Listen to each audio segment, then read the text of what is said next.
can demonstrate it any day, anytime. That's what God showed. Power and a protocol that occasions the manifestation. And it has been like that.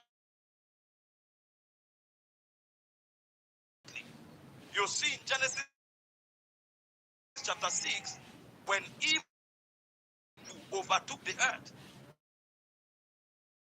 and the earth was destroyed, God recreated the face of the earth again. So this is what he does. That's how God has functioned.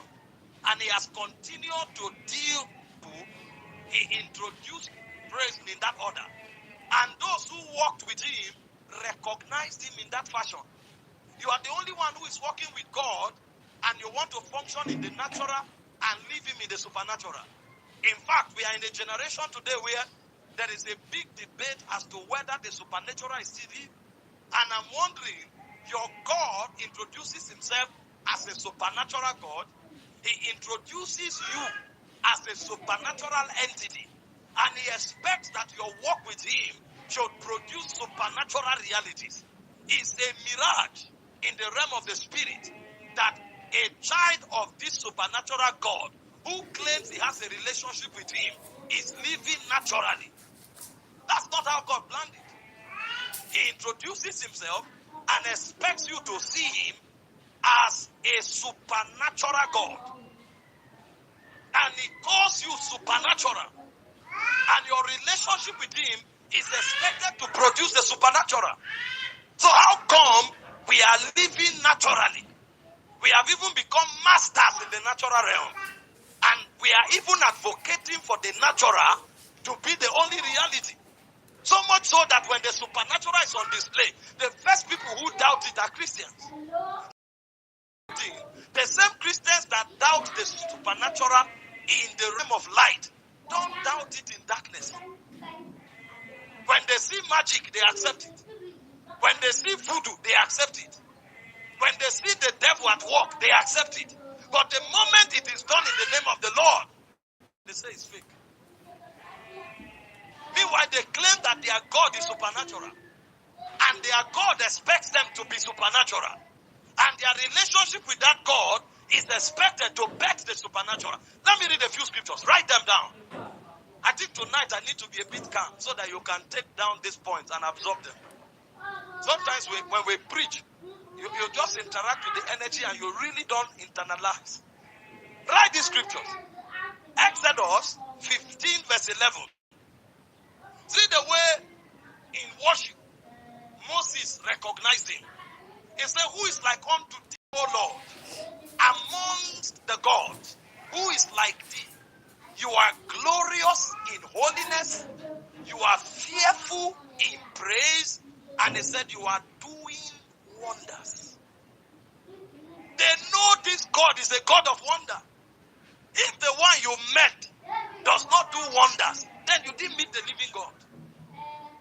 If you walk this earth without seeing wonders, then the God you claim you are serving is not the living God. Go and investigate that God again.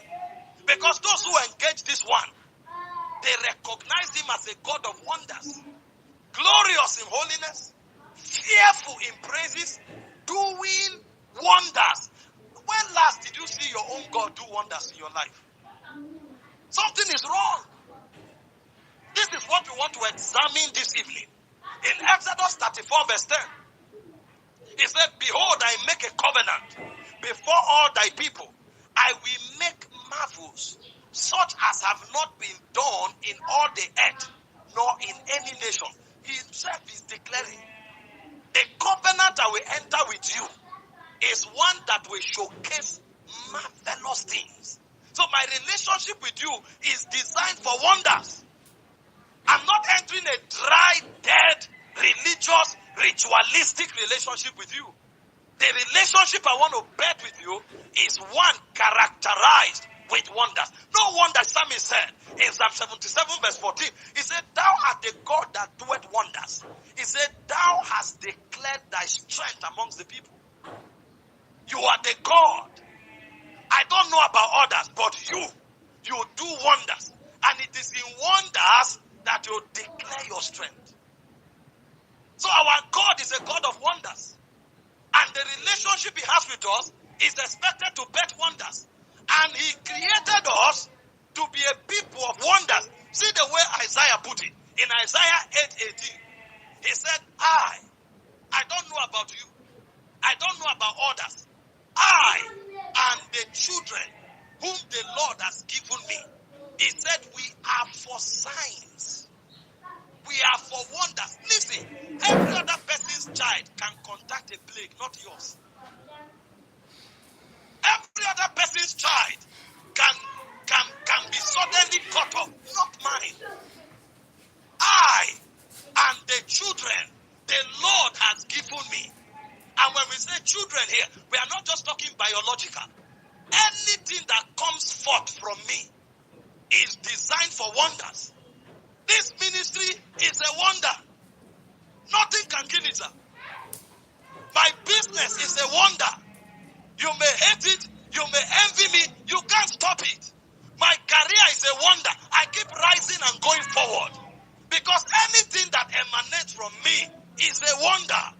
I and the children that the Lord gave me, we are for signs, we are for wonders. We are for signs. Let this thing sink in your consciousness. The supernatural should not surprise you. That is your realm. That's your reality. That's how you are expected to live here. You are the bridge that brings the supernatural to the natural. That's what God expects of you. In Zechariah 3 verse 8, he said to say unto Zechariah and to the priest that sit with him, he said they are men greatly wondered at. When people look at you, they should say, these are the people of wonders. These are the supernatural people. They are men. How come you are in your office, all of you are natural? When people are confused, nobody refers to you and say, can you bring something from your dimension? We are hooked now. We need something beyond this realm. Can you bring some? Are we rich? Are we people of rituals? He said, you and the people that sit with you, the people that interact with you, the people that relate with you, he said, you are men that are greatly wondered at. You are supposed to be a wonder. Jesus sent his disciples out in Mark 16:17. He said, don't go out with doctrine only. He said, these signs shall follow you and everyone that believes. You were supposed to go out with wonders. Your God is a God of wonders. You are created a being of wonders. Your relationship with him should produce wonders. So your life should be choked with wonders.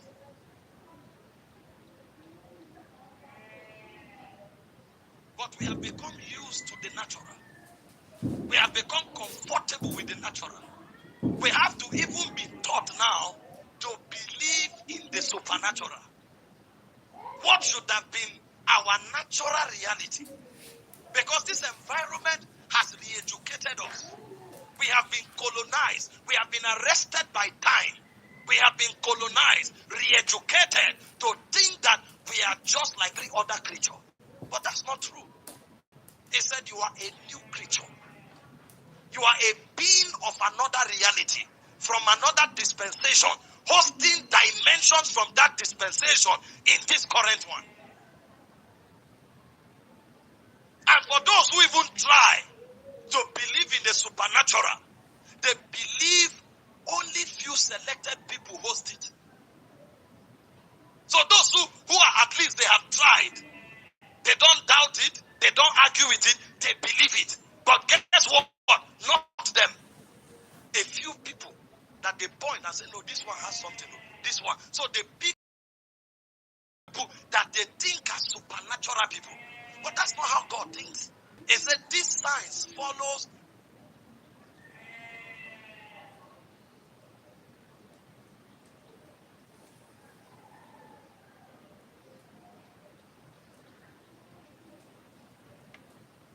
God is the same God he calls God. And the way apostle was born with the life of God, carrying the faith of Jesus, is the same way you carry the life of God and the faith of Jesus. So operating in wonders should not be a prerogative of few. This is our family heritage. We are children of wonders. We manifest wonders. We live out wonders. Wonders is who we are. Paul said, when I came unto you, I did not come with excellency of speech, declaring unto you the counsel of God. He said, I choose to know nothing amongst you, save Christ and him crucified. My speech and my teachings were not with enticing words of man's wisdom. Let's rise up from the realm of the wisdom of man.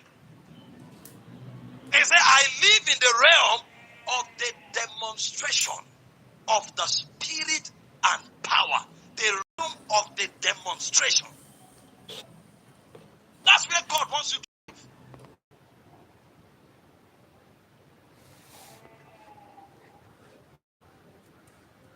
Tonight, that garment is coming on you.